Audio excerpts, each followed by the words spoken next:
Welcome to Gutter Trash episode 269. My brother. Up top. My name is Eric. I am Jason. We are reviewing The Flash, The Return of Barry Allen. Although I am mistaken, I gave you the wrong title. It is just Flash, The Return of Barry Allen. Would the really throw anybody off? Maybe. Because some of the Flash comics have The Flash. Oh, do they? And some of them are just Flash. Huh. Okay. Yeah. Interesting. See, we're already deep into the core of this character, revealing things that no one hitherto knew. Is hitherto a word? I don't think so. Hitherto. I don't know. I mean, hitherto is a word. Okay. I believe I've read that. Like in flowery old poetry stuff. So, I mean, you know, hitherfore sounds like that should be a Might word. as well if be. Hitherto is. If it's not, it is now. Sure. Yeah. There we go. Use it in a sentence, people. It becomes a word. You know? That's how words get made. That's kind of how it happens. So hitherefore will hitherto be a word. Hithermore. Now you're just talking crazy. I dated a girl named Heathermore once. Really? No, Okay. Heathermore. But Yeah. Okay. right. Flash. Ah! He's the savior of every one of us. Yes. Yes. Hithermore.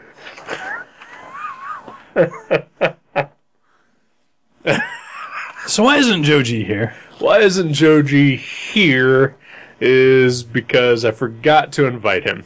Okay. Well, that makes sense. Because as I pressed record, I realized that I probably should have just asked him to come over. All right.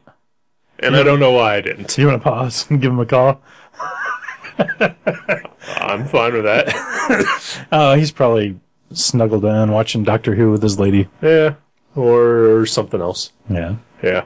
I don't know what they're... Justified, probably. Oh, Justified. They are doing that. I think they are doing that. But, you know, yeah. Spoiler, we will be hearing from Joji later in this episode. Well, that's all that matters. Yeah. That's all. He's with us in spirit. Yes, he is. These are actually his comics. They are indeed his comics. I didn't know that until moments ago. Yeah. You assumed they were mine, and I had to tell you that if they were mine, they would not have been bagged and boarded. Right? Yeah, because I was like, should I wash my hands because I've got my greasy fingers? And he's like, they're not mine. Go ahead. That is how much respect I have for the property of others. I made sure to not get any greasy fingerprints on those bags and boards, though, because those things are expensive. I know he probably spent a lot of money on protecting, Probably. Yeah. buying that protection. So Yeah. I had when I was going through my great comic organization process, which sadly is still ongoing, even though it's been 2 years now since I Right. started. you got quite a ways, though. I'm down to the last room in the house, so you know Yeah, I've just been procrastinating, and but the biggest problem is that you just keep getting more. right. Yeah. Like I get more every month. It's ridiculous. Why is this happening? Well, it's the sickness that goes with being a collector. Oh yeah. Like even I was like, I'm not gonna buy comics right now while I don't have a steady paycheck. Right. And I've even bought a couple. Like I sold some of my comics, like the ones I draw, Right. the other day to a comic shop. I ended up spending like an extra $1 over what they paid me Just to buy new comics. just to buy some few new comics. You know, I mean, really, when you think about it, it seems fair, right? Yeah. I mean, you're making comics. That's right. So why not use that profit Right. to buy more comics? That's true. Right? Yeah. Yeah. But no, when I was going through my organization, I want to say for the most part, got rid of all of my bags and boards as I was doing it. So I don't think I have. If I do, then like there must be a special reason for it. Right. But for the most part, I'm pretty sure I don't have any bags and boards anymore. I think I've got about a dozen. Yeah. And a friend of mine at the time, she wanted bags and boards for her comic collection. Mm-hmm. And so I just loaded every single one that I didn't just tear apart or was in terrible condition, and then just shoved them in a bag, which... You know when you, like, lift a long box and it's really heavy? Uh-huh. I'm guessing the majority of that is bags and boards. Yeah, because if you think about it, that's like 300 bags and boards almost. Right. And those, if you pile up 300 boards, Yeah. that's a heft. Yeah. And so I gave her this bag that was just a slog to try to pick up. Mm-hmm. But they're out of my house. They're done. Good for you. No more bags and boards, I wonder except for when Joe G lends me a comic. Right. That's what I just started to say. Is like, I wonder, because I used to have my comics in bags and boards like years and years ago. So I wonder if my Doom Patrols are in bags and boards. I don't even know. I don't even know. Probably, because they are unread. Oh. I read them. I know you did. Yeah. Oh. I think I still have some unread comics, like the dozen or so that I still have in bags and boards are ones that I've bought and just haven't read yet. Like Right. I know I've got a few Jack Kirby things that like I'd find in a $1 box or whatever. It's like, Sure. I'll read that. Okay. I think we talked about a couple weeks ago the comic convention, or not convention, but the exhibitor show that we went to a couple weeks ago. Yeah. Mm-hmm. I bought a bunch of comics there, and I just haven't had the time to take them out of the bags and boards yet. Right. So those are the comics that I have in bags and boards Well, right now. that's how it should be. Like, it's like little gift wrapped, like Yeah. Christmas gifts. You get to open them and why would you put your Christmas presents back in the wrapping paper? You wouldn't do that. No, That's who dumb. would do that? Nobody in their right mind would do that. So basically, we've just spent the last 5 minutes saying how horrible Joe is for keeping his comics in bags and I boards. think Joe is just fine because he gave us these pristine comics to get our greasy fingerprints all over. Yeah. We got to be the ones to besmirch them for the first time. Yeah. No, he's already besmirched them. I am pretty sure this is like a textbook to him. Right. And they're also all, They're all besmirched by, 1, 2, 3, 4, 5, 6, 7 issues. The last one being a triple-sized edition. Gotta love that. Every single one of them are autographed. Nope. By Mr. Marcus Wade. Mark Wade, the writer of this here comic. So these are the individual issues that make up the Return of Barry Allen storyline. Issues 73 through 79 of Flash. Yeah. From, let's see. Is it 94? 93. February 93 is the cover date on that first issue. I don't know why I looked on the inside, because it is clearly right there on the outside. Right. Yeah, so what made you pick this? Did Joe force you to read this, or? You made me pick it. I did. Yeah. Oh, I mentioned The Flash a couple weeks ago. Yeah. What did I say? I don't know, something about how you would never read a Flash comic, so I was going to force you to read one. I didn't say I would never read one, did I? I'm sure I didn't say I'd never read one. I actually still own a few Flash comics, I think. Yeah, The Grant Morrison, run. right. I own those as well. I own a chunk of the Mark Wade run. Mm-hmm. From issue, I'm gonna say 92, which may or may not be the first appearance of Impulse. Oh, yeah, okay. And I'm sure Joe listening right now is Cringing if it's wrong. right, yeah, or just getting mad at me. He won't know for like another week or so. We make fun, but we're just intimidated by his Flash knowledge. Yeah. I mean, it's impressive. There is. Yeah, I don't know anyone who knows as much about the Flash than Joe. I could guarantee you half of the writers who've ever written The Flash don't know as much about Flash as Joe does. I would say the one person who does is Mark Wade. Right. Yeah. Okay. Yeah. But yeah, I have 92 through, I'd say probably about, Well, I have the Mark Waid run through up to where the Grant Morrison run starts. Okay. And then I have the Grant Morrison run.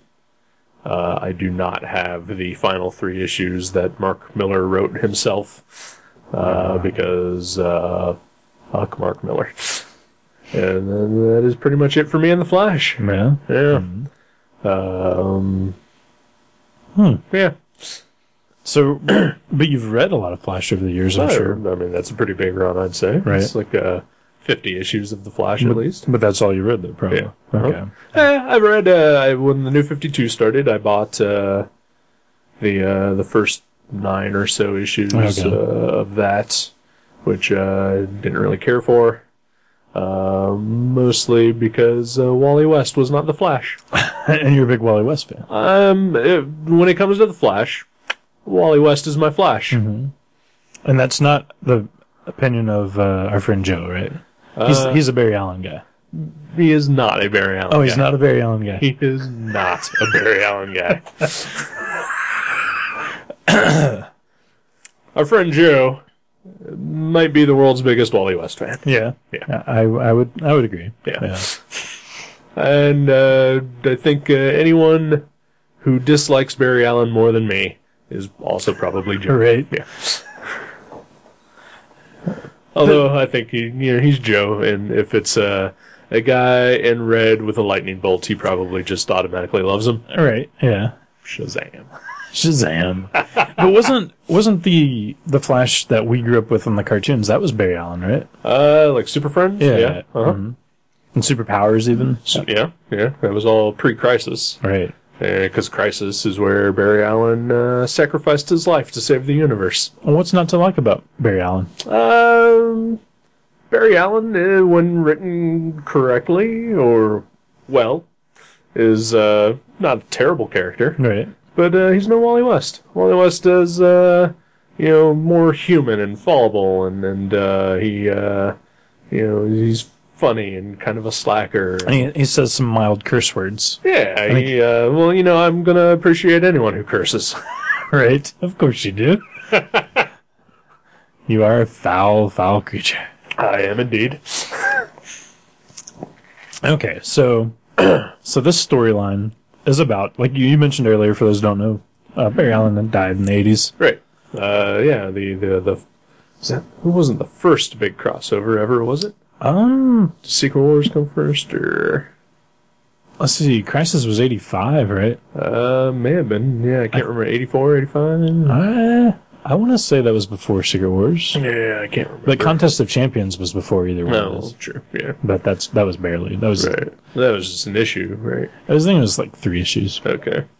But it was one of the biggest crossovers ever at the time. 12 issues, and involved the entire DC universe, and was there to pretty much reboot the entire thing. Right.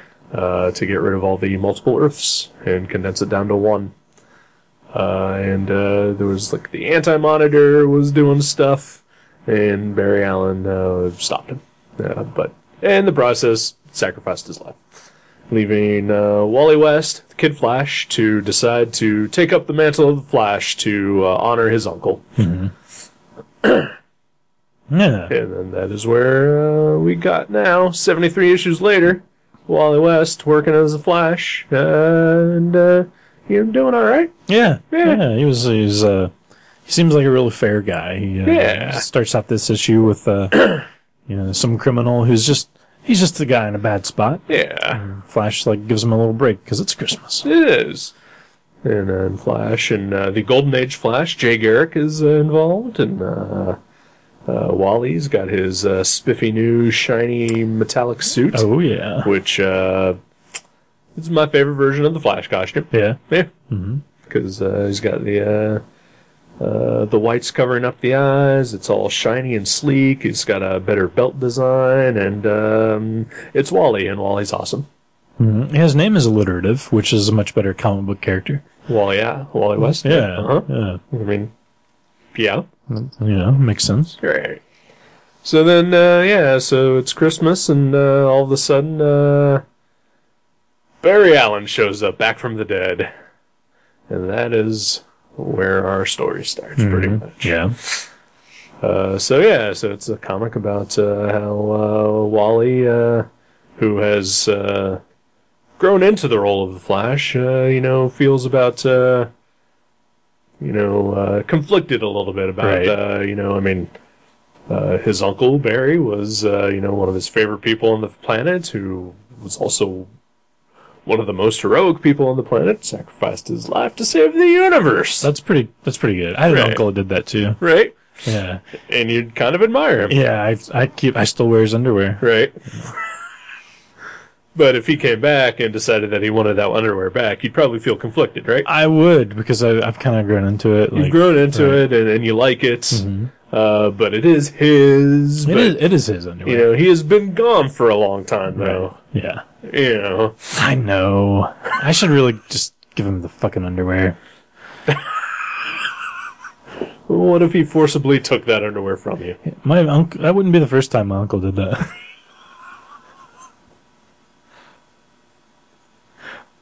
The Flash.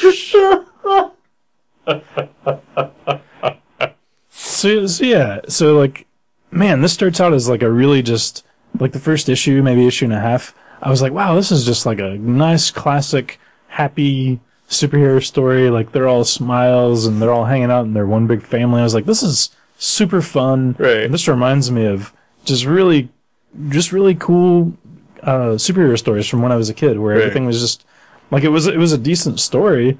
But you kind of know what you're gonna get. It's like listening to Def Leppard. You can tap along and you're like, yeah, but it's never gonna go anywhere weird or crazy. Well, that drummer only has one arm. Right. There's only so much you can do. Right. But then it just like takes a turn. It takes a turn. Yeah.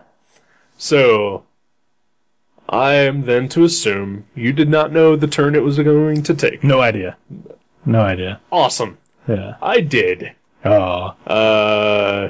Just, because you're a good nerd. You're on the internet. I'm a good nerd. I'm on the internet, but even before the internet, I sort of knew. Okay. In fact, because I do have, like I said, a pretty decent collection of the Mark Waid comics. So they probably referenced it. And also I have the final issue of this storyline, but none of the rest. Oh, that's too bad. Yeah. So you'd read the final one before? Yeah. Okay. Yeah. Oh, man. Yeah, that's a bummer. Because, it was kind of occasionally hard to find some of those Mark Waid comics, especially the earlier ones that he wrote. Because I don't know how long it was before this that he had been writing the book.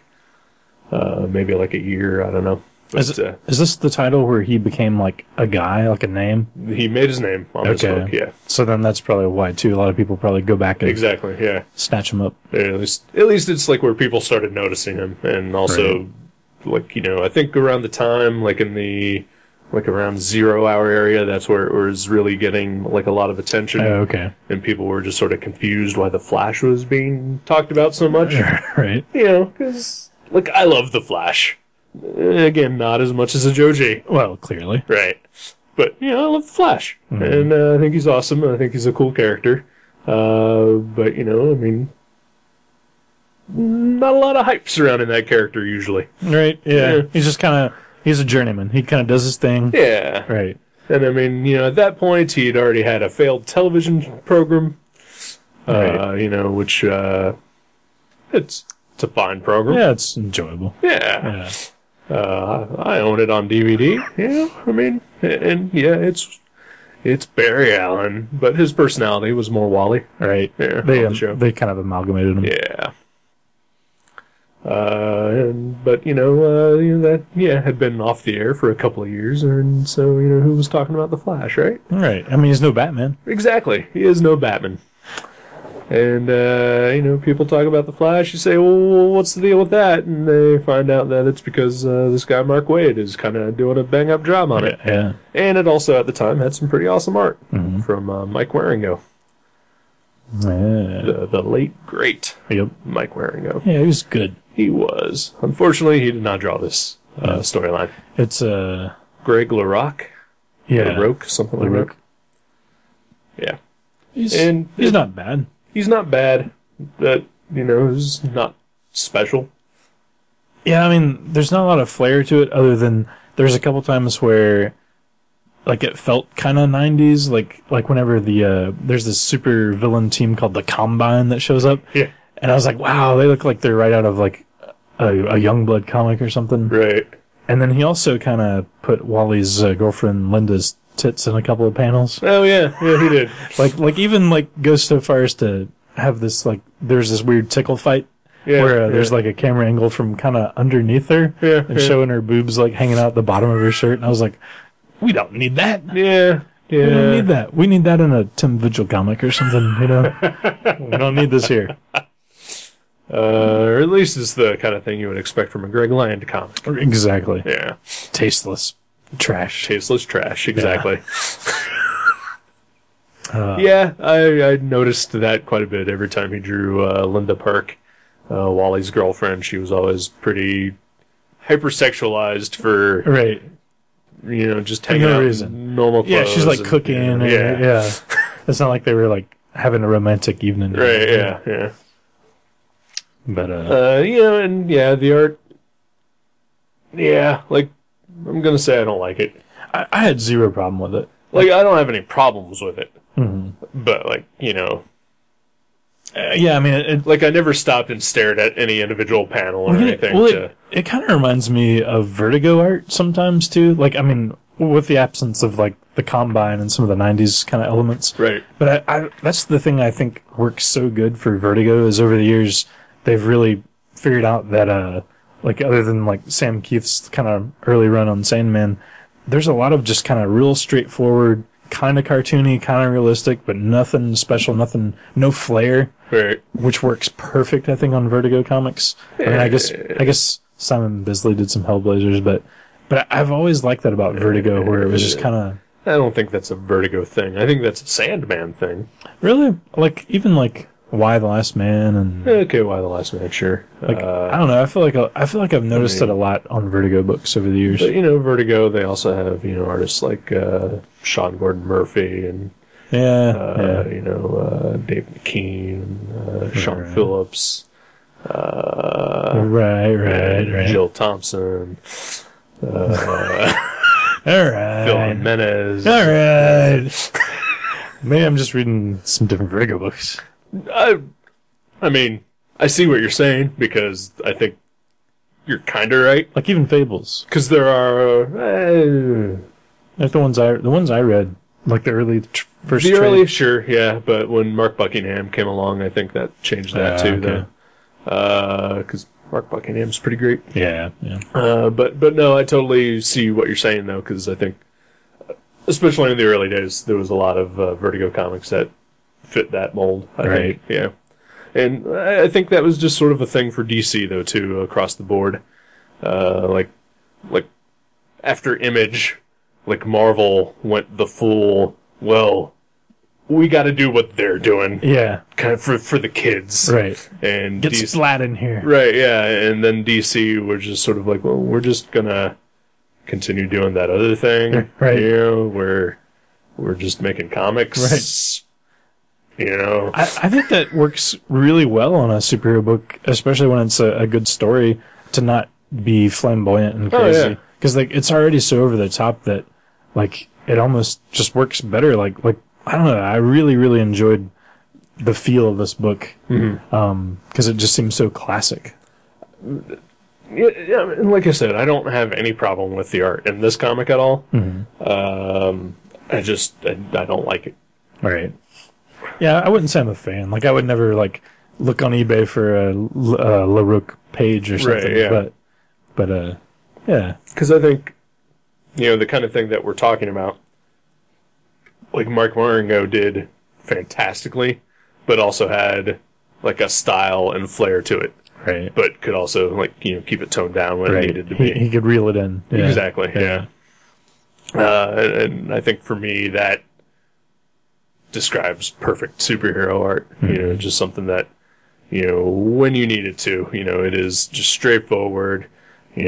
Just grids and whatever. Right. And then when crazy shit happens, the artist can go crazy with it. But it doesn't but never overpowers the story. Yeah. never does a Rob Liefeld or a Todd McFarlane to the art. Yeah, Right. So the art is serviceable in this story. It works. It tells that story. It does. It tells that story. I do, however, after starting with issue 75, love the covers a lot more than I like the interior art. Oh, yeah? Yeah. Who's doing the covers? From 75 on, it's Ty Templeton. Oh, okay. Yeah. And I dig a Ty Templeton. I didn't even notice that. I dig him, because, yeah, he's good. he is good. Yeah. Very good. I like a Ty Templeton. I can't say that enough. So, should we spoil this story? We're probably going to spoil this Yeah. story. It is a 20-year-old story, after all. Yeah. And also, it's not in print anymore. Oh, it's not? Yeah. That's weird. Not really. I mean, Mark Waid's got such a following. He does, but not at DC Comics. Oh, really? Yeah. What is that? He's probably burned some bridges here and there. Oh, really? Yeah. He's Mark Waid's a pretty vocal kind of guy Oh, okay. who enjoys having his opinion out there, and will certainly try to back it up as much as possible. And maybe he doesn't enjoy a lot of what's happening over at the current DC regime. Maybe. And they would let his books go out of print because of that? Yeah. That's crazy. Oh, yeah. Because they would be making the money. I mean, he would make a little bit. I heard an interview once with Kelly Jones, the fantastic artist of Dead Man and Batman fame. And many ads within these books here. Many ads within these books, so we need to talk about the ads at some point here. we do. But yeah, I heard this interview once with Kelly Jones where he was talking about how he had a pretty lengthy run on Batman for a while, from like the mid to late 90s. The Nightfall kind of He stuff. he did the covers for there, but then, I think when Bruce Wayne returned after the whole Nightfall thing where Azrael was Batman for a while. Right. When Bruce Wayne returned, Kelly Jones started like being an interior artist on Batman. Right. And I think that lasted 50 so issues. And he said that DC flat out told him that because of like some sort of weird political thing, his books would never be published in a trade paperback form. Huh. Even though he was drawing Batman, Right. arguably one of the most popular characters ever. Yeah. Yeah. However, they have changed their mind. There's a book coming out soon, which is starting to collect his entire run on Batman. So. Well, that's good. But yeah, he was told that, just because of some sort of political thing. Like something he did? I don't know, it was something that, like, he refused to draw something, and there's like, well, if you don't draw this, you're never gonna have, Batman trades. Wow. Yeah. Wow. Like, and this is something that I heard, like, 4 or 5 years ago, so I clearly don't remember the details. But Right. That's just crazy. yeah, I just remember the gist of it was that DC was refusing to publish, reprint his work. And so, yeah, DC apparently would totally do that to Right. just fuck someone over. Wow. So they're apparently currently doing that to Mark Waid. That's too bad. So this book you can probably find an expensive trade paperback or You can track down these issues. or individual issues. They may be available digitally. I don't know for sure. Because they are releasing quite a bit of older stuff digitally. All right. So we're gonna have to talk about the twist of the book. I'm sure. Yeah. Yeah, Barry starts behaving kind of weird. He's kind of a dick. Yeah. And in an awesome way. Like when it first starts happening, like I love that scene because he's basically beating the shit out of one of the Combine guys, I think. Yeah. And Wally West goes over to let Barry know that Wally is okay. Like Right. he thinks that's why he's beating the guy up because he may have killed Wally. Right. But he overhears Barry is just telling the guy that I am the Flash. Right. And he's just kicking his ass because the guy was like, "We killed the Flash," thinking he killed Wally West. And yeah, so Barry is going nuts. Yeah. And the following issue, Barry and Wally are out on a mission, and they get caught in a death trap. Barry manages to escape and then leaves Wally in there. Yeah. On purpose. On purpose. Yeah. Yeah. Because he's tired of having Wally be a pretender. And he's come to reclaim the Flash title to be the one and only Flash. Right. And has designs on killing Golden Age Flash too, because there are too many Flashes. Yeah. Yeah. And what a dick. And who is that guy that's like hanging out? The hologram of the guy at the death trap, was he like the leader of the Combine or something? He was some sort of weird alien and like some sort of special clothes, but I don't think they ever even call him by name. Yeah, I don't recall. I think it was this. Was it the second one? I think it was this one. Is that one? This is the one with the death trap. It's issue 76. If you're playing along at home. Yeah. But yeah, there's this weird kind of alien. He kind of looks like, I don't know, some sort of, celestial god kind of thing, and has like a sort of royal outfit with a scepter. Maybe I'm remembering a scepter. I don't know. Okay. That guy. Yeah. Who the hell is that? I have no idea. Yeah, I don't know. He's just like hanging out in the death trap room. Right. And then like they realize he's a hologram, and then he just kind of disappears. It was like, who the hell is that guy? Yeah, I don't know. Yeah. Oh well. I'm sure Joe will know. Sure. He'll let us know. Maybe we can text him later. I could text him. Yeah. I can text him right now. Yeah. I'm going to be texting Joe here. Mm-hmm. So, yeah, so anyway. So Barry leaves Wally to die. And Wally doesn't seem to appreciate that. No, he kind of goes home and like has a kind of a little identity crisis. I think they may even call it that at one point. Because when I read that, I was like, oh, just like the comic book identity crisis. But yeah, so he's like conflicted, why is Barry doing this to me? Like, should I just pretend like my Flash is dead? Should I just roll with that, or should I try to figure it out? But yeah, so yeah, he's kind of mopey. Yeah, he kind of mopes around in his Miami Vice suit. As you do. Yeah. He does have like a totally awesome white Don Johnson suit that he walks around the streets in.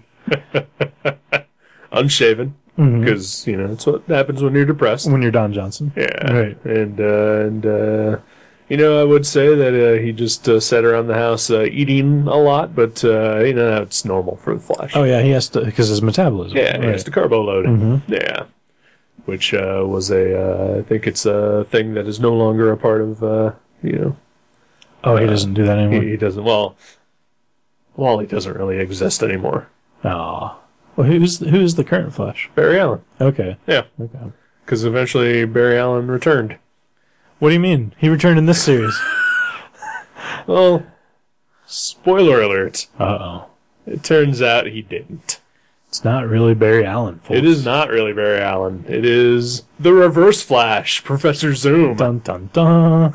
And he fooled everybody, including me. Yeah? Really? Yeah. Nice. Yeah. Yeah. I was like, why is Barry being so crazy? I was like, this is not cool. Like, up until the point where he's, like, in his yellow costume, I didn't know. Right. Yeah. Even then, I wasn't sure. I thought maybe it was just, like, the colorist didn't get a memo or something. But, yeah, so Wally figures it out. Yeah. Because he reads... He reads the book about the life story of the Flash. Right, yeah. Which is always helpful to have when you're in a comic, to have a book about the story of the character. Yeah. Can you imagine if Lex Luthor would have had the life story of Superman early on? I think I talked about this last week, didn't I? I watched, maybe I talked about it on a different show, but there's a Justice League animated movie that came out that is basically the plot of it is that Lex Luthor dies. But then, like, archaeologists find his body in That's like right. the 28th century, and then he wakes up in the 31st century in the Superman Museum, Right. and learns everything about Superman, and then travels back in time to kill Clark Kent. That is kind of similar to this. Yeah. Huh. Because, that's basically what happened was, in the future, Professor Zoom, in the future, actually, Barry Allen kills Professor Zoom, right? Yes. But before that happened. Well, before the before Crisis and all that, Professor Zoom had killed Barry's wife, Iris Allen, also known as Iris West, Wally's aunt. Right. And so Barry, not necessarily out of revenge or anything, I think it was they were just fighting and it just sort of happened accidentally. He killed Professor Zoom. And then he disappeared into the far future. And, so then the Flash book got canceled so that Barry could die. Right. Oh, we got a response from Joe? Huh? Did we get a response from We did get a response from Joe. Yeah, okay. Joe has no real answer. He just says, looks like some guy working for the Combine. I like his 90s ponytail. Well, Joe has lots of friends with ponytails.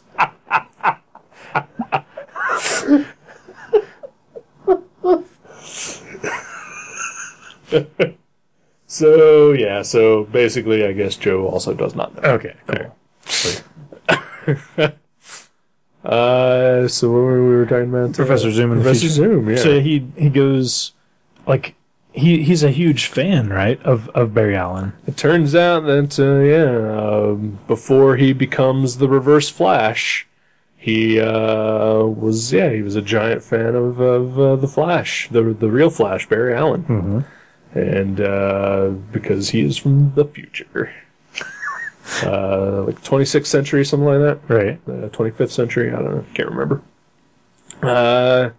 He's just a big fan of the Flash. He's read The Life Story of the Flash, a book that he owns. And so much so that he has gotten plastic surgery so that he looks like Barry Allen. Mm-hmm. He has replicated the accident that gave Barry his powers so that he could have super speed just like Barry Allen. And he did it well, yeah, because that's not something you can easily replicate. No, yeah. And then he managed to get a hold of Barry's cosmic treadmill, which allowed him to travel through time. That's right, at like an antique store. Yeah. And so he traveled back in time just so he could get the chance to meet Barry Allen and just to reveal to him how much he loves Barry Allen. Wow. And unfortunately, it's a cosmic treadmill that has been sitting around for a couple of centuries. Oh. Might not be calibrated right. It's not in proper working order. So he actually winds up years after Barry Allen has already died, and Wally West is the Flash. And so he sort of, and the time travel sort of discombobulated his brain, and he winds up walking into the Flash Museum, where he learns that he is the Flash's greatest villain. It's pretty crazy. It's pretty crazy. What? Yeah, like that's kind of like a Twilight Zone episode right there. It kind of is, yeah. And so rather than deal with that fact, he basically has a complete mental collapse and just now thinks he is Barry Allen. Right. And he is just furious that this upstart kid is usurping his title. Exactly. And I guess, time travel would kind of confuse you a little bit. Sure. So, who knows? Timey-wimey, wibbly-wobbly. Right, exactly. And he looks... That's a Doctor Who thing. I assumed it was. and he looks just like Barry Allen, so he's like, I probably am Barry Allen. Yeah.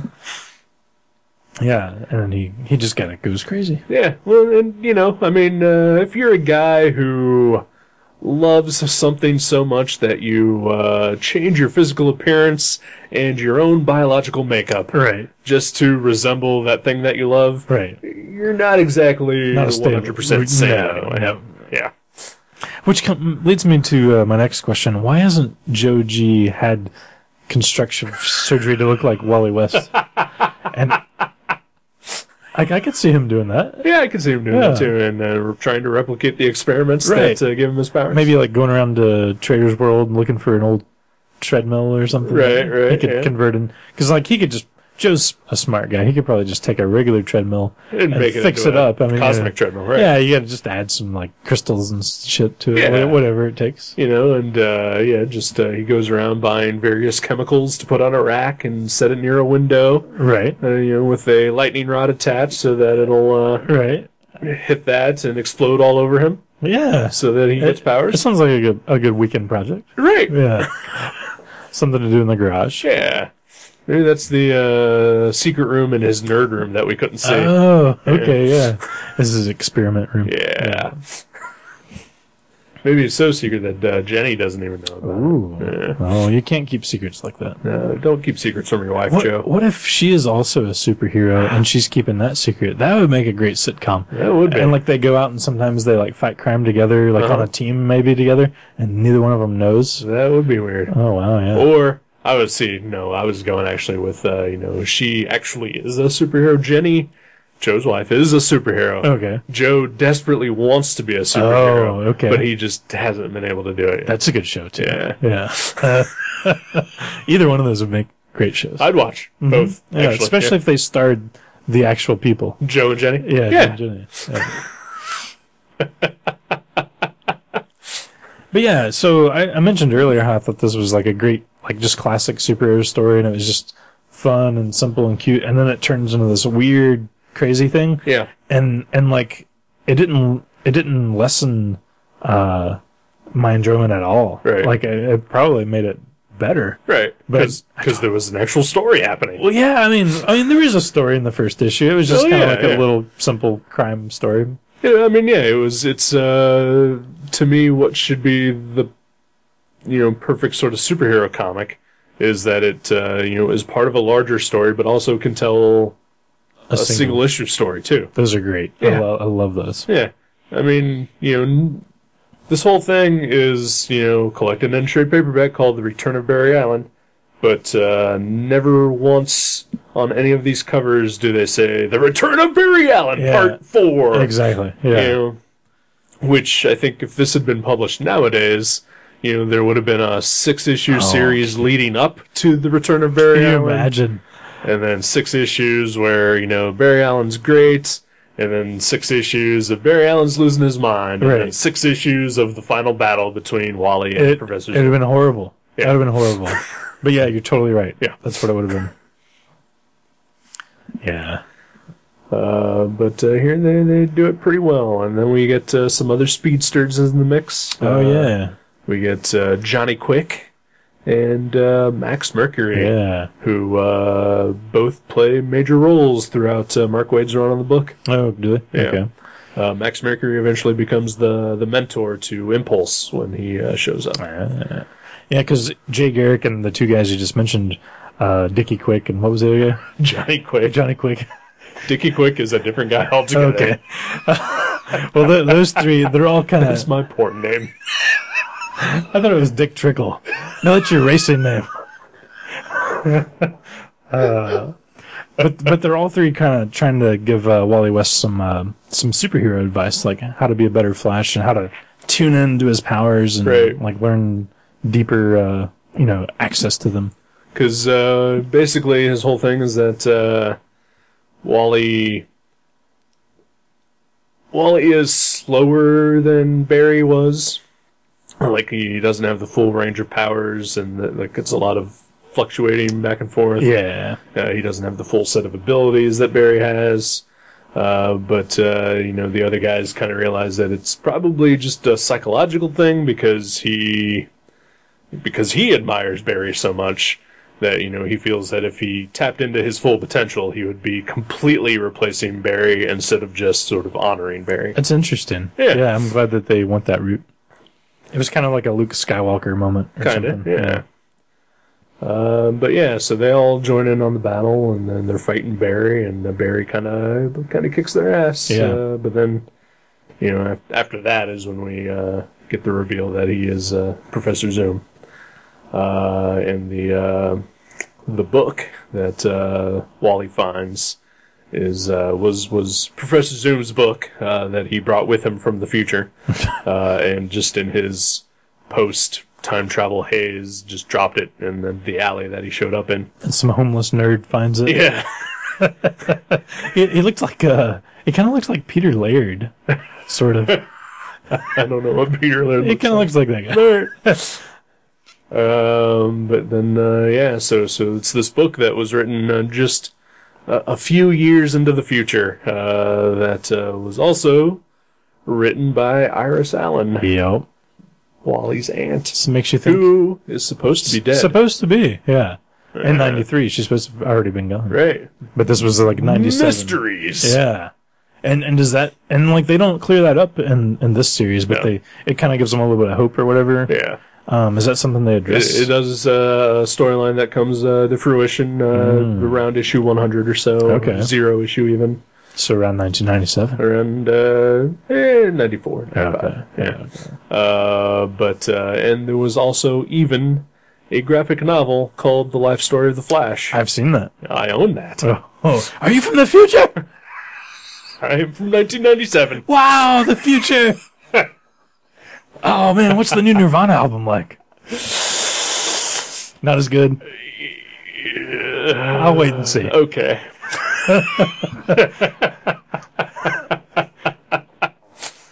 It's kind of funny that you mentioned this because back in the day when I was trying to actively make comics, my partner and I came up with a story idea. It was a time travel story called 1994: The Future Sold Out.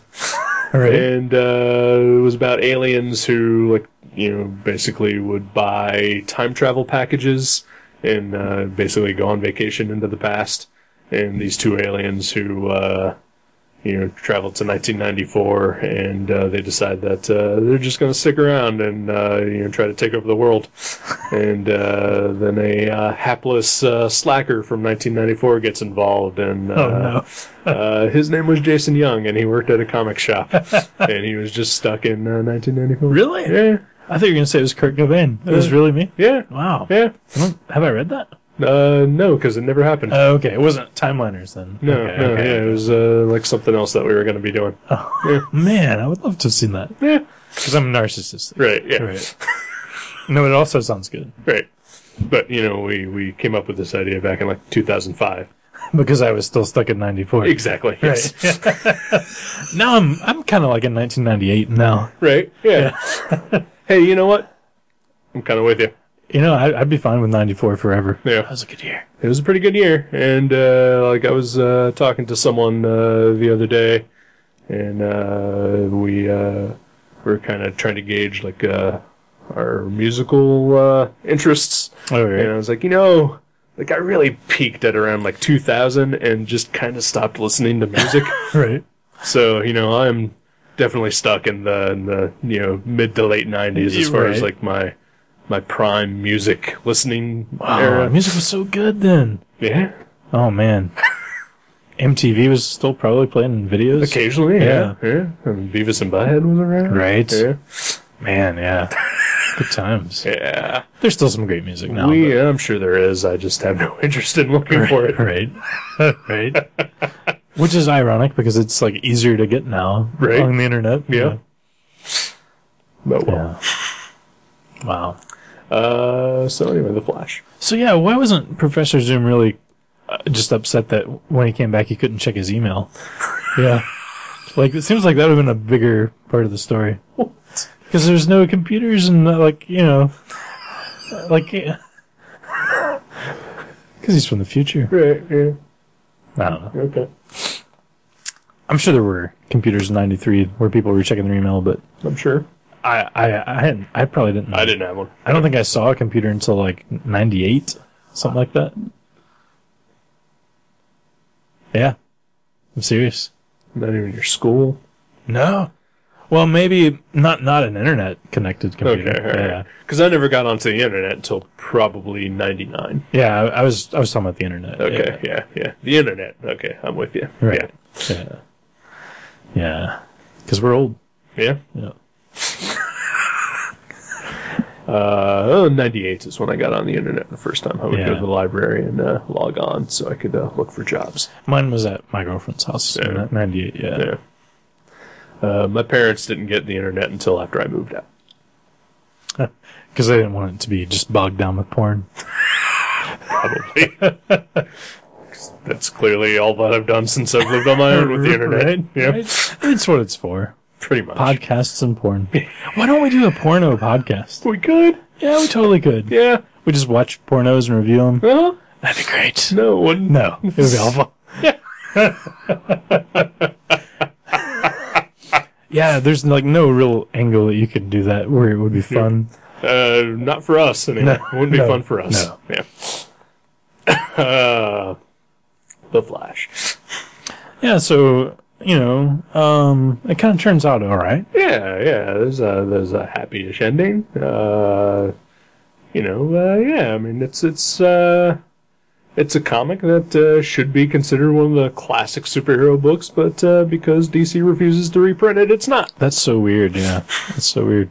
Yeah, because it's like a real good. It's really well built. Like it builds up, and you know, there's twists, but it's not like it builds up, but it's not like you said. You know, if it came out now, it would be like 4 times as long. Right. But it's like it's like 8 issues. It's like the perfect length for a story like this. Yeah. I will say this, there is one aspect to this story that I did not enjoy, and that may just be Joe's fault for not including it. Oh, apparently Green Lantern number 40? A major portion of this story takes place in an issue of Green Lantern. I almost forgot about that. That pissed me off too. I mean, like, I didn't get pissed off at Joe. Right. It just reminded me, like, you know, I was like, yeah, superhero comics can be fun. Yeah. And, like, it reminded me of what I specifically dislike about superhero comics. Like, even this was like, oh yeah, you know, just kind of throws you like a chapter ahead because there was a Green Lantern tie-in. Yep. It is like apparently a major aspect of it where when we still think it's Barry and he is just like full blown dickitude. Right. Like we don't ever see any of that. Right. Yeah. Yeah, and like it seems completely unnecessary. Like when you look back at this, it's like, you know, I mean, Hal Jordan is in like the first issue or so, right? But it seems like completely unnecessary for them to have tied that in, right? You know. Yeah, and that's another thing. There would have been, if this had happened now, there would have been one-shots of all the members of the Justice League interacting individually with the return to Barry Allen. Right. Yeah. Yeah. Yeah. Yeah. I don't know. I mean, it's forgivable when that happens every once in a while, but it just does bother me. Yeah. Like, you know, just keep the story in this book. Exactly. Like, yeah, there was no reason that part of the story couldn't have happened in this. And, like, maybe if Green Lantern would have been a huge, integral part of every issue, right? Like, I'd have been like, okay, I kind of see it. But yeah, he, like, is in the first issue, and he's just kind of eating, like, cake or something. You know, hanging out under the mistletoe or whatever. And yeah, it's the whole thing that, you know, Barry and Hal were friends. Right. You know, but yeah, totally unnecessary. Yeah. Yeah. So we have had Joe as part of the show now here, but Joe has actually sent us an email earlier with some of his thoughts on this comic. Okay. So I figured I would read that, and then we'll talk about that a little bit too. Okay. Cool. If that's cool. Yeah. So it's always good to hear from Joe. He is sort of the invisible aspect of this episode, because I mean, to us, like, you know, he's our Flash guy. He is our Flash guy. Yeah. Yep. He's our go-to guy. Yep. I mean, you see how easily he cleared up that mystery when I had that question about that character earlier? That's right, yeah. He was just on top of that shit. Oh, yeah. And he's just always there for us. Right. Yeah. All right, so I am just going to cold read the email that Joe sent me. All 18 pages. It's not that long, but yeah. So here's Joe. in my voice. Yeah, don't do a Joe impression. I won't. That would get old. Yeah. I wouldn't even know how to do a Joe impression. Right? Yeah, you just have to laugh and he laughs a lot. He does laugh a Yeah. lot. But in a good way. Oh, yeah. Like it's infectious. It is. All right. I've been asked by Eric to write up some thoughts on The Flash, and specifically the return of Barry Allen. I'm sure that he and Jason have already done a fine job of talking about the story. Right. Yes. That said, I think it cannot be overstated how important the return of Barry Allen was to The Flash. While it had rarely been overtly stated, Wally West's time as The Flash up until that point was always under Barry's shadow. He took the identity as a way to honor his uncle's memory. He wasn't as fast as Barry was. He spent a ton of time fighting villains who kept reminding him that he wasn't the real Flash. It had been 7 years since Wally had become the Flash, and he still felt like something of a fill-in. They were marking time until Barry's return, and the status quo would be restored. The return of Barry Allen changed that. Mark Waid has said that when he came onto the book in 1992, people were still asking about when Barry would be back. I imagine it's a bit like the people at cons today asking when Wally West will return. Those people are Joe G. Those people are Joe G. and Eric Schottenborn. And they should be right. This is just me talking. It actually has been stated that Wally West is returning to the comics. Okay. He was removed from continuity when DC rebooted everything with the New 52. And him and a couple of other characters, and they always get asked about at conventions, to the point where the editors at DC would pretty much just dismiss those questions. Wow. But Wally West is returning. We don't know in what form, but he will be back. Sweet. Yeah, I guess. Who knows? We don't know what's going to happen here. Nobody knows. All right. The angle that he took was to give those people what they wanted, but not what they expected. Looking at it now, it's as if the story was written specifically for those people asking that question. It's a story that unlikely would have brought the Barry fans back to the title, and then turns around and shows them how incredible Wally West is in comparison. Most importantly, though, I feel like the return of Barry Allen erased that fill-in mentality that had surrounded Wally and established him as the status quo Flash, so to speak. Barry Allen wasn't coming back. Wally wasn't a placeholder anymore. While he may have started wearing the suit back at the end of Crisis, this story is where Wally West became the Flash. That's interesting. Yeah. And he's right. Yeah. That's exactly what it is. It did a good job because, yeah, it felt like while I was reading it, I was like, okay, they're bringing Barry back, and then maybe this guy will become Kid Flash or whatever again, right. or Man-Child Flash or whatever. But yeah, it does kind of like you said, solidify like it would just be bad. Right. This is the bad scenario that would happen. And at the time, and kind of tying into this because we're reading this comic, and it's from 20 years ago, and we're reading these single issues, and there are ads all over these. Oh yeah, for like the other major crossover things happening across the DC like universe. The Superman, Reign of the Superman, Funeral for a Friend, that kind of thing. Nightfall, where they replaced Bruce Wayne with a more violent, crazy version. Yeah, they were kind of just replacing everybody, weren't they? Yeah, but they did that with they brought in Azrael to be like this hyper violent guy that the fans said that they wanted, the one that would kill the villains and had sharp claws and high tech suits, and they did that to point out that this is what you say you wanted, but you don't really want this. Yeah, exactly. You want a poster of it, you don't want a series of it. Exactly, right.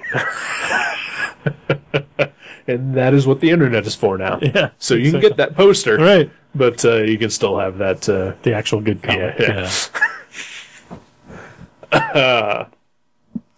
So a few other flash facts for you. These are from Joe G. We'll say this flash fact is a thing that was a long-established part of the Flash comics. Oh, was it? Yeah. Okay. Whenever Barry or Wally would need to give some exposition about something scientific, it'd be a flash fact. That's what they would call it? Yeah. Oh, nice. Nice. Alright, so this story provides a neat little retcon of the Reverse Flash's origin. Prior to this story, he had gained his powers after finding an old costume of Barry's in a time capsule and using science to amplify the latent super speed molecules found in there, found a way that ended up giving him super speed, which he used to rob banks. It seems like robbing the bank, you wouldn't need the speed, but getting away is what would come in handy. Reverse Flash has something of a history impersonating Barry Allen. He tried to take Barry's place at his wedding to Iris West in Flash number 165, and again later in another attempt to score Iris, Flash 233. He ultimately ended up killing Iris because she refused to be with him, as revealed in Flash 283. Wow, so he was all about some iris. Yeah.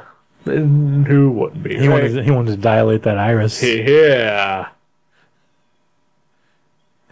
Okay.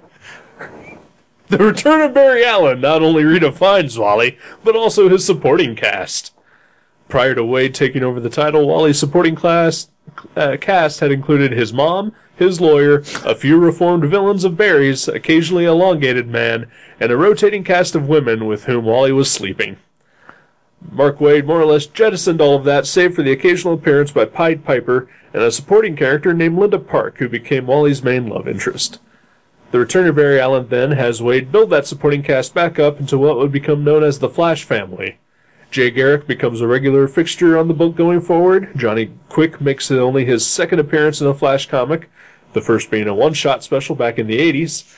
And Max Mercury, a new old speedster character formerly called Quicksilver. Pretty sure that was a Marvel character who's going to be in 2 different movies coming out. Joe obviously doesn't know anything about comics. Yeah, Joe's awful. Anyway, Max Mercury, a new old speedster character formerly called Quicksilver, now redefined as an expert on all things speed-related. The Flash family would eventually include Impulse, Jesse Quick, the Tornado Twins, and every other speedster throughout time and space ever to use the name of the Flash. Fun fact about Max Mercury, his only appearance between being Quicksilver in the 40s and the return of Barry Allen is in a character limbo in Animal Man number 25. Oh, wow. Huh. I could go on and on, but this is more fun for me than it is for you. I like the Flash a lot, you guys. Yeah, it kind of sums it up. Yeah.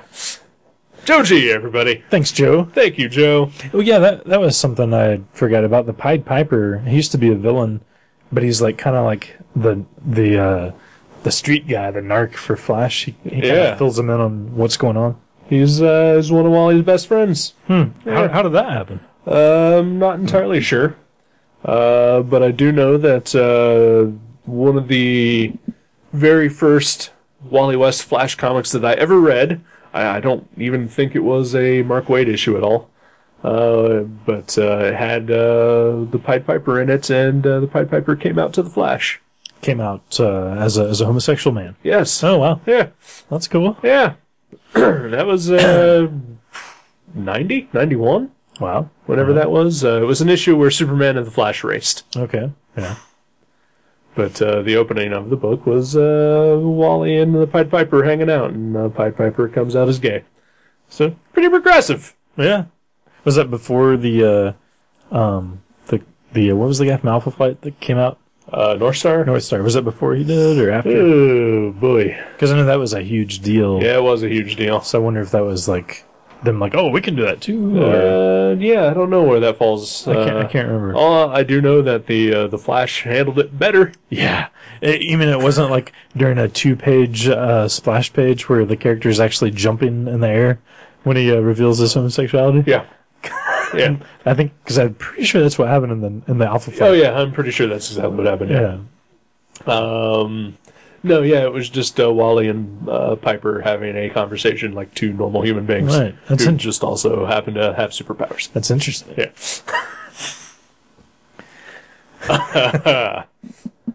What were we talking about? I think, well, you mentioned earlier the ads. Oh, yeah. This is the one thing I do kind of love about reading old comics is just looking at the ads. Oh, yeah. Like for like race car toys and stuff like that. Yeah. Or there's like some cheap ass guitar that you could buy, the Rockster, right? Just like old video games. Oh yeah, like there was the Batman Returns video game ad. Oh yeah, It's like this game is out of this world, and like they show a screenshot that's like the size of a 25-cent coin, right. because they really don't want to show you what it looks like. Oh, here's an ad. But the best one, yeah. Huh? I think this is the best one. Is it? Yeah. Are we really talking about the same one? Oh yeah. Okay. Because, like, I just accidentally turned to this. And, like, I do remember, like, when I first read this, like, a week ago or whatever, I did want to talk about it. But just because it is, it's a PSA ad featuring the Flash. Right. I think it's about, AIDS. Yeah. It's about some kids on the basketball court, and one of them won't drink after the other one, and he's joking. He's like, because he has AIDS. Right. Yeah, and it's terrible. It's terrible in every possible way you could imagine. But the greatest thing about this is that this 6-panel PSA about AIDS featuring the Flash is drawn by Travis Charest. Yep. Yep. He's come a long way. He has come a long way. And like I think the first few issues of this have his artwork in various spots, because there was an ad for Dark Stars in one That's issue. right. And, Yeah. but yeah, that was pretty incredible. That is a guy that has come a long way. Because even that ad is just a piss poor Jim Lee clone kind of thing. Yep. Well, actually, I believe maybe it was his second work, but it was his first full comic work. Travis Charest did a Flash annual. Yeah, I'm pretty sure. I think I may own that. That was when I first saw him. I remember I bought that annual because I thought the art was awesome. Right. And now looking back at it, I'm like, it's not so awesome. No, it's not. But it's interesting because what he did become, I still think is awesome. Oh, yeah. So, like, I saw something in there. Oh, yeah. I mean, liked. he definitely had something. Yeah. Because, back in 93 or whatever, the first time I saw his art, I was like, that's amazing! Yeah. Just because it fucking looked like Jim Lee. Right. And, like, to the point where he was even doing, Wildcats and stuff. Yeah. But then, just, I don't know, I don't even know if it was a slow transition, but just, it just sort of happened where he started becoming... It was actually really good. Yeah, like what we know of as Travis Charest now. I think it was that X-Men Wildcats crossover. I think it started before that, but Really? that was definitely a big chunk of that. I think that's the first time where I was like, wow. I remember buying Dark Stars and reading it just because of the art. Right. But yeah, once he kind of came into his own, yeah, his Wildcat stuff was awesome. Yeah, oh yeah. But yeah, yes, he's a really good artist who can't fucking do any work. I know, it's so depressing. What was that Meta Baron's book that he did like 12 pages of? I was so bummed out because that thing was shrink wrapped. Yeah. And I bought it, and because they'd been hyping it as his new work. Right. Yeah, and he did like not even a fourth of it. Right. Oh, I was so bummed out. I actually just gave it back to the store. Yeah. After I bought it. Not only that, but it took like 10 years for that to happen. Right. Yeah. Like 10 years for him to do That's crazy. 20 pages. Right. Yeah. Craziness. It's fucking ridiculous. Huh. Yeah. So, The Flash, Return of Barry Allen. We ruined the story for everybody. Yeah. But it's okay because you can't find it anyway. Exactly. But, if you want to go read some other Mark Waid Flash books, they're mostly all pretty good around that era. It seemed like something I would enjoy. Yeah. I really enjoyed this. And like I said, I didn't start reading it until around issue 92 or so, 93. And the one thing that I really liked about it was that it was a lot different than all the other superhero books at the time, where it was just all dark and soap opera-y, and everything was like gritty and grim, and Right. Every character was wearing leather jackets and Right. big guns, and the Flash was like this bright, fun, colorful comic that also still had a lot of high drama to it too, but Right. never bogged down in it. That is cool. Yeah. And I really like the inclusion of Jay Garrick. I think that's great. Oh yeah.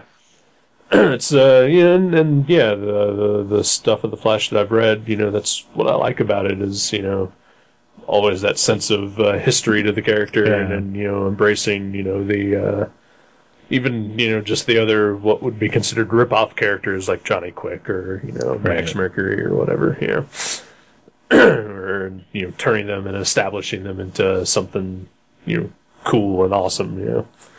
Does Max Mercury keep that costume? Yes. That's pretty cool. Yeah. It's very golden age looking, that costume. Yeah. But yeah. Spoiler: Johnny Quick will die eventually. Right. But he gets replaced by his daughter, Jessie Quick, Yeah. who stuck around for quite a while. Yeah. Yeah. Well, yeah, I really liked it. Yeah, it was fun. It was a lot more enjoyable than I expected. Yeah. I was a little worried that maybe, like it wouldn't be as good as I remembered, Right. some of the Flash comics I have read. But no, I totally enjoyed this. This was, like, when I started reading The Flash and Mark Waid was writing it, like I dug Mark Waid. Like, I dug his work a lot, and, like, I read Kingdom Come, and I read his first run on Captain America. Oh, yeah. And I was just like, this guy's pretty awesome, And then, like, the Heroes Reborn thing came around, and, he got taken off of Captain America, and then when that was over, like, he was back on to Captain America again. And, like, right around that time, that's also when Grant Morrison was writing The Flash, and then he came back to The Flash after Morrison was over.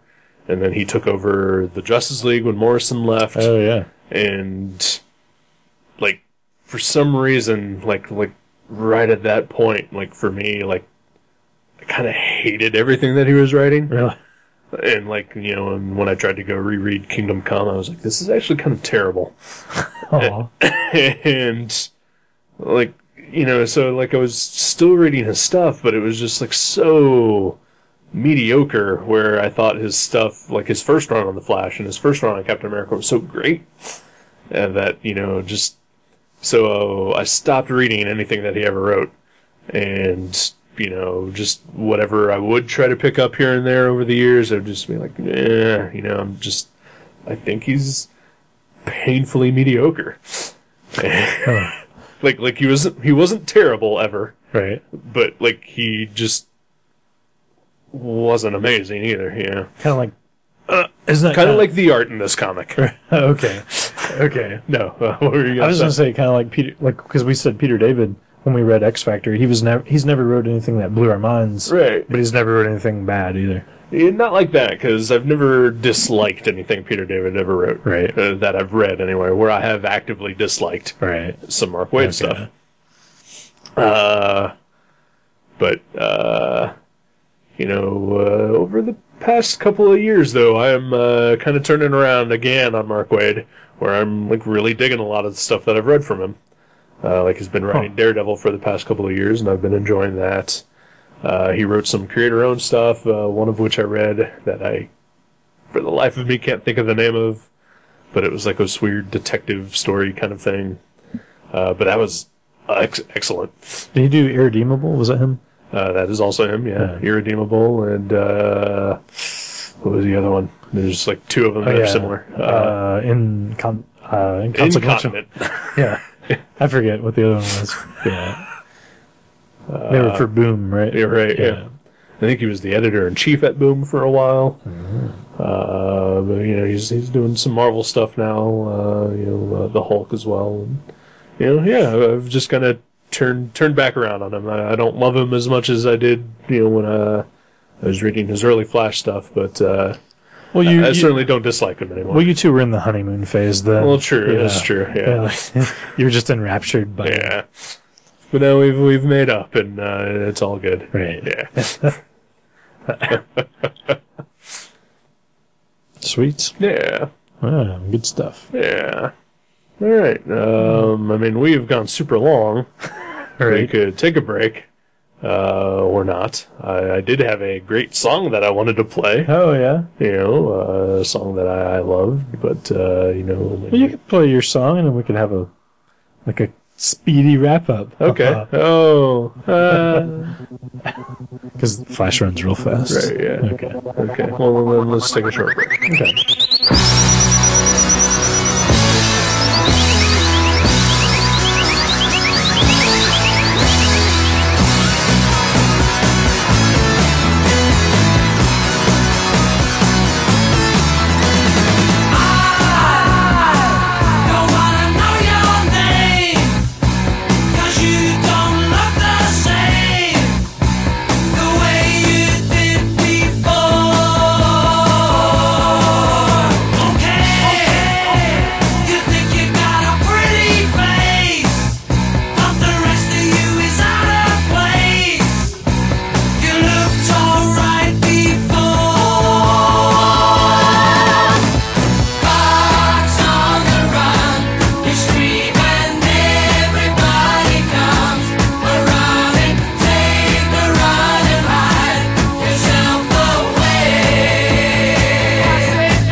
welcome back.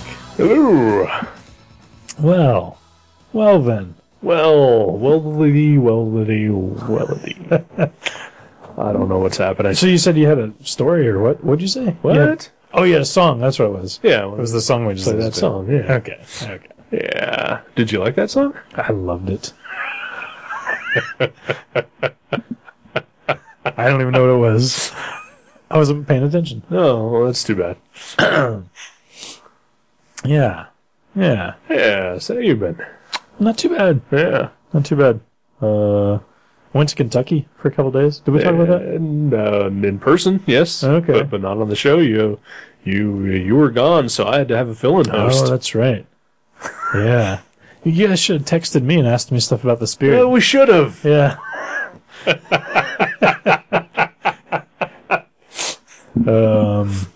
Maybe my rotary phone would have picked up your text somehow. Down in Kentucky. Right. No, I had a good time. It was my friend Dusty's birthday, so I went to Kentucky for a couple days, and I tried to find he was like, what do you want to do? And I was like, it's your birthday, man, whatever. And he's like, I've been meaning to look for a comic shop since I've been here, and I haven't really looked. He's like, do you want to go to a comic shop? I was like, sure. So we ended up going to two different comic shops. The first of which was basically a toy store that had some comics. And, they had so many toys. It was crazy. Like everything, like anything superhero or video game related. And then they had maybe like 20 long boxes of comics too. Right. And then we went to the other store and it was mostly Magic, and they had some comics too. You've been to that store before. I know. I was like, where is this? Is this Dayton, Ohio? And I tried to sell my mini comics to both of those places because they both carried Magic, and neither one of them wanted them. They were like, yeah, we only buy stuff that we know we can sell, and they was like, we just don't really carry any small press stuff. And I was like, all right. Yeah. So you found some great comic shops. Yeah, they were great. Do you want to say their names, or do you want to protect the innocent? I honestly couldn't tell you either one of their names. They were nice enough people. They weren't like jerks, but they were just like, yeah, we just don't carry stuff like that, and kind of takes away, Magic stocking room. Right. So, yeah, so that was fun. Well, it's a waste that you dragged all of your comics down to Kentucky and you couldn't find anyone to buy them. I know. I did end up giving one away while I was down there with my friend for his birthday. Yeah. Yeah. And then he threw it in the trash because he doesn't read small press Correct. comics. Right. He was actually looking for, because he's a big Game of Thrones fan, and he actually got me to watch the first episode because him and his dad was there too, and he was watching it with him. His dad lives here too, but he came down for his birthday, and we watched. You carpool? I know, right? Well, I stayed an extra day. Okay. But we watched the first episode of Game of Thrones, and I was like, that's not bad. I didn't expect it to be something I would enjoy, but I did. I enjoyed it. And then when we were at the comic shop, he was looking for Game of Thrones comics. Or he was like, I wonder if they make a Game of Thrones comic. I was like, well, yes, I believe Dynamite makes some. And I went and I showed him the Game of Thrones comics at the store, and he didn't buy any of them. But yeah, and then I ended up watching 4 more episodes of Game of Thrones while I was down there. Which is not something I expected to ever say aloud.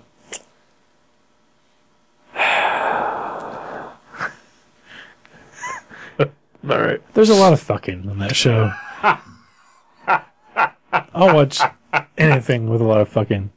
That should be the name of our podcast, by the way. A lot of fucking for the porno reviews. Yeah, there we go. Or the fucking podcast. Ooh, yeah, that'd be good. That's kind of clever. Yeah. I don't think it would be allowed on iTunes. Right. You could do that asterisk thing for the U and the C. Sure. Yeah. But yeah, other than that, and we ate at an Outback Steakhouse because that's what he wanted for his birthday.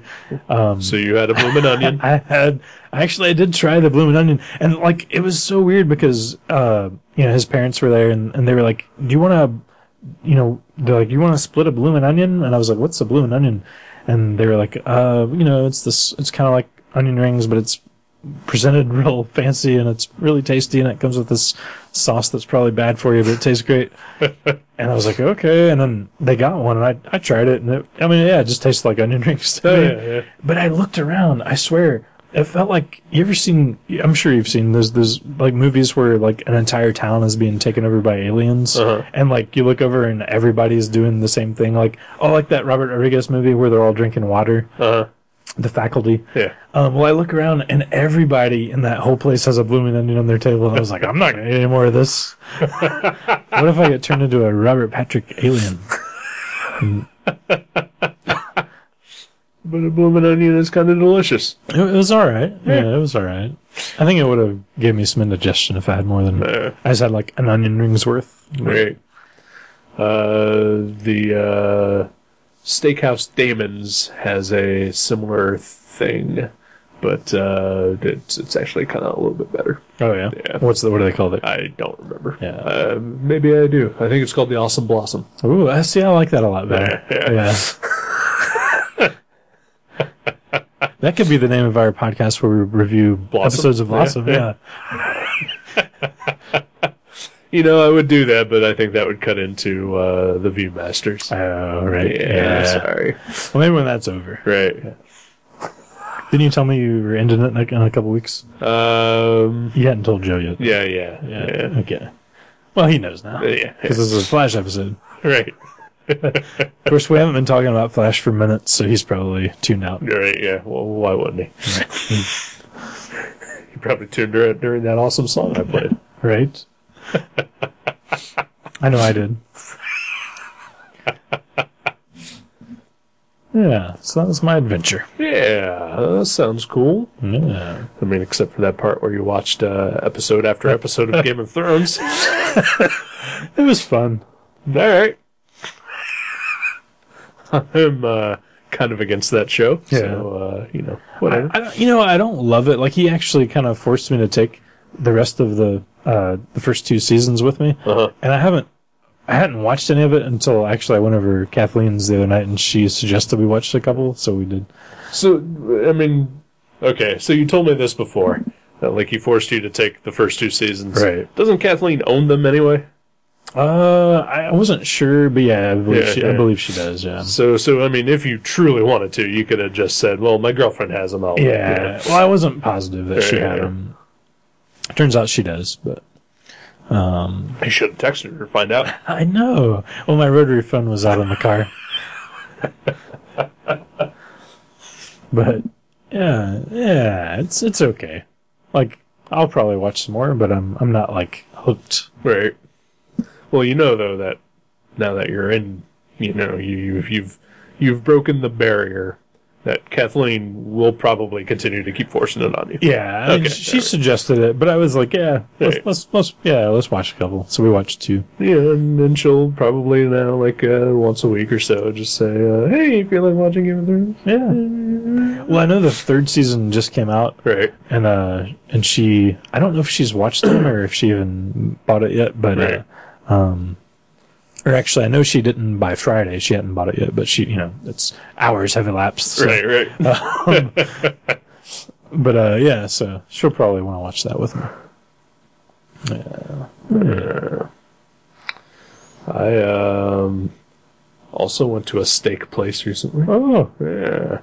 I went to the Longhorn Steakhouse with our friends Matt Brasfield and Steve Alexander. Oh, of GameSwap fame. GameSwap of, what was that shitty horror werewolf movie we watched? I can't remember the name of it.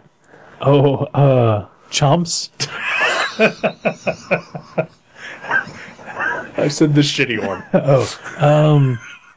What was that? Oh, boy, I can't remember it. Yeah, I can't remember. Paul Naschy werewolf movie. It was last October. One of the Halloween specials. Matt Brasfield and Steve were both guests. I was with them. Went out Friday night to have some steak. Nice. Which we had, the three of us, been talking about for like almost a year now. And finally happened. It's hard to rendezvous. It is. Well, not really. They're just, I don't know what the deal is. I'm, hey, you want to make plans with me, you just say, hey, let's go do something. And Right. I'm there. Right. I don't know what the problem is. Brassfield has a lot of things going on. No, he doesn't. He likes everybody that thinks. I do believe. You're not wrong about that.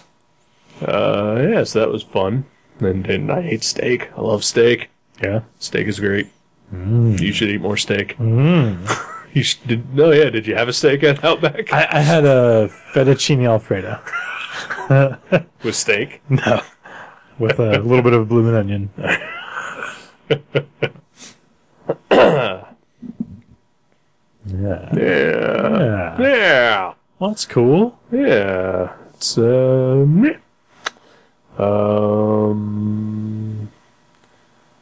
yeah, I've been slowly rereading Empowered, Oh, yeah. the Adam Warren graphic novel series. How far along are you? I'm still in the first book, Oh, okay. but it's it's been a few years since I read it, and it's still as enjoyable as I remembered it.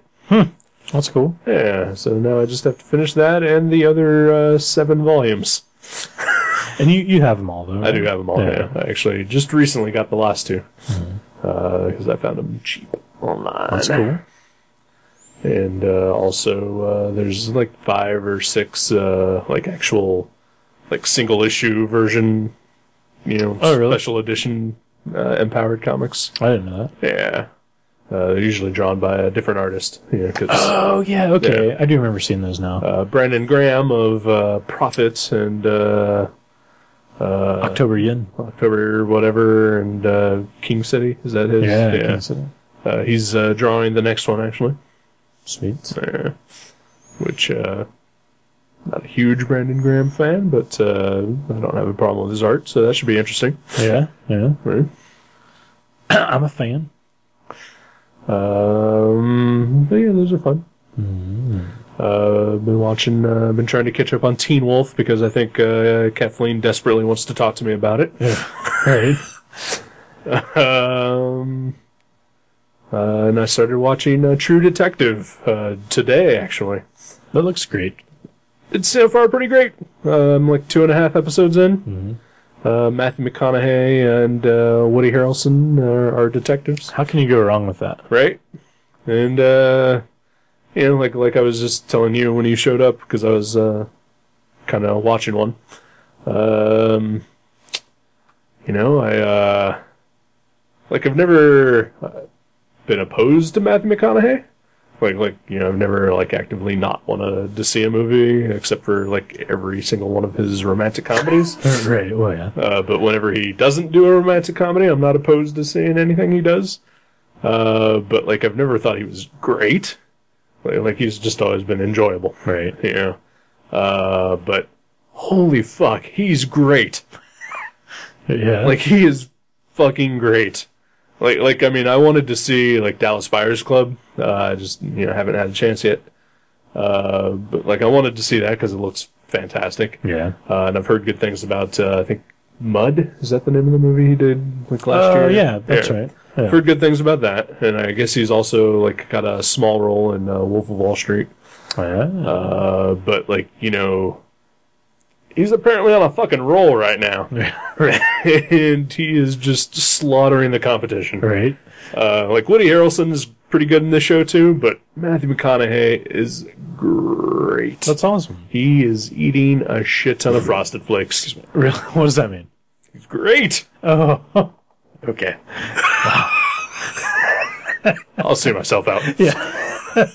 That was awesome. See, I didn't expect that from you.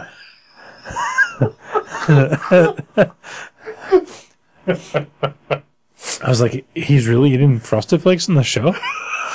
Why is he doing that? I saw he was drinking a Tall Boy, but I mean, I've had a Tall Boy with Frosted Flakes. I know it's good, but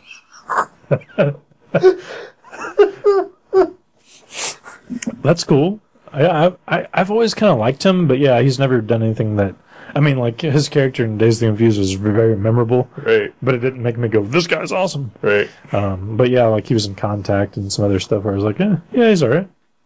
But yeah, I might actually watch this show sometime. I'll force it upon you. That'd be cool. Whenever we get around to finishing Justified. Yeah, we gotta do that first. I don't want to be watching Justified, Game of Thrones, and True Detective. Exactly. Yeah. You gotta tone that shit down. Right. Yeah. But then you and I watched a movie last night. Well, we did. Yeah.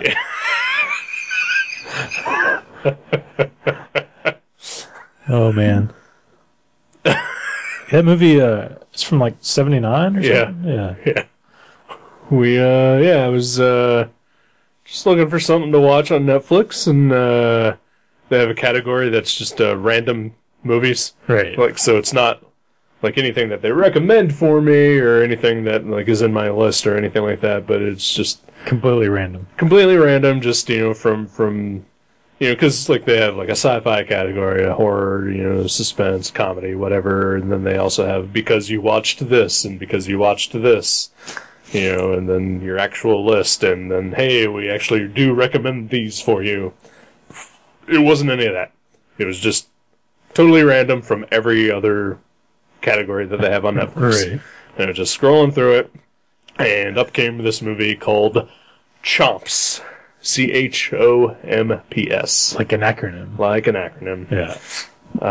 From 1979, starring Valerie Bertinelli of Marriage to Eddie Van Halen fame. And Mr. Drummond from Different Strokes. Right. And Mr. Howell from Gilligan's Island. Right.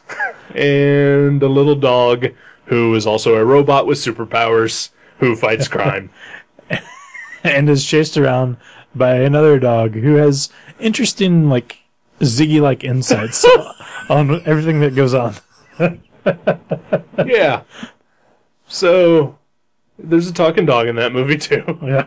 Well, he doesn't really talk, but It's like we hear his thoughts. we hear his thoughts. And no one else does. No one else does, and no other dog Right. do we ever get to hear their thoughts. Nope. Just that one dog. It makes me wonder, was he really the superpowered dog then? But Like, he had telekinesis, meta telekinesis. Right. He could only communicate with people in another realm. Right? Maybe all dogs can do that. Maybe. Huh. It was so weird. That was weird. Because, like, why? What was the purpose of that dog being able to talk to us? I totally thought it was going to build up to something. Yeah. Where, it like, the never dog did. becomes, something, but no. No. We could just hear his thoughts. Yeah. It was a dog named Monster. And he was voiced by some sort of hillbilly-type actor You're right. who was completely uncredited. Like, we still don't know who did the voice of Monster. Didn't you even look it up on... I looked him up on IMDb, and It's still not on there. nothing. So, hey, if you've seen the movie Chomps, and you know who did the voice of Monster, write in and let us know. Better get if you did the voice of Monster. Write in and let us know, and then we'll figure out some way to interview you, because why wouldn't we? Right? Because you were the fucking voice of Monster. He was pretty cool. Yeah. But that movie was fucking great. It was super fun. It was super fun because we were like, "Oh, this is going to be so terrible," like a Mystery Science Theater type thing. But Right. no, it was like kind of like an old Don Knotts movie or something, Yeah. sort of. It was like weird and fun and Yeah. It was, stupid, totally stupid, and not a great movie at all. like bungling burglars and stuff like that. But, man, did I have a good time watching that. And the opening animation sequence, It was fantastic. it was really incredible. Yeah. Like, no joke. It was fucking awesome. Yeah. Yeah, that was a good movie. Yeah. So, and it's on Netflix, and maybe you won't know that it's on Netflix unless you go looking for it. So, Right. go look Chomps. for it. Chomps.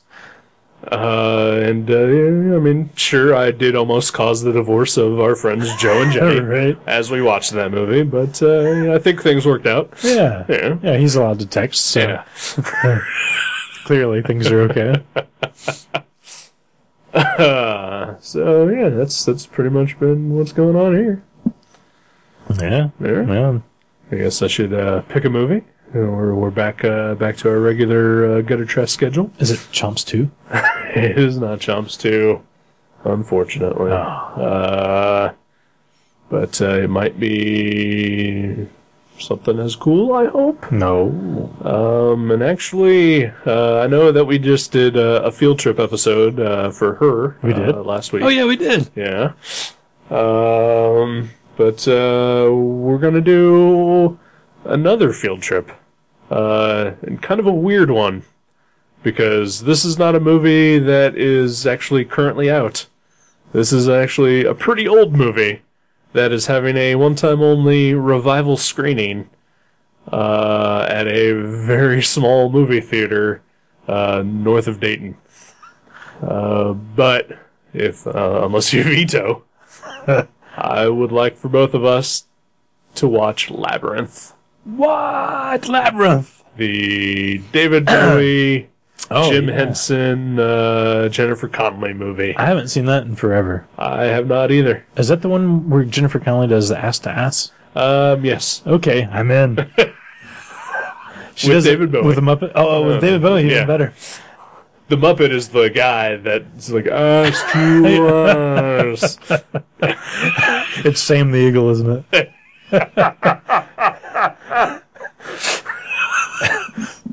Yeah, that'll be awesome. Yeah, who doesn't love David Bowie? Right? Yeah. Yeah. So, yeah. That's super cool. You down? I'm so down. Down for a field trip? I mean, people might get the wrong opinion about you. That I actually go to the theaters? Right, yeah. Well, it's a pretty special occasion. It is a pretty special I'll tell them it's occasion. for work. All right. This is my job. Yeah. This is what I do.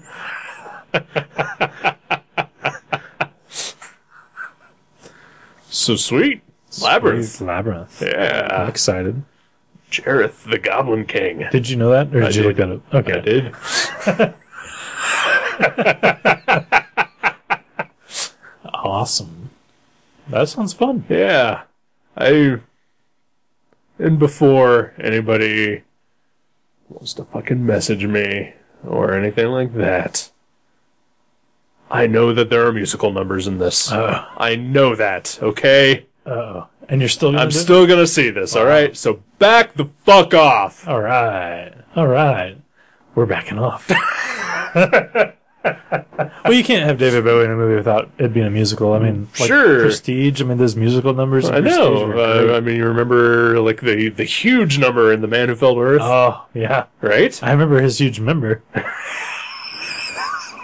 Well, you'll get to see it again in Labyrinth. Swedes. Ass to ass. I'm looking forward to it. Alrighty then. So, goodbye. Later on. Thanks, Joe. Thank you, Joe. Yeah. Yeah. Good having you here virtually. Yeah. Alrighty then. All right. Goodbye.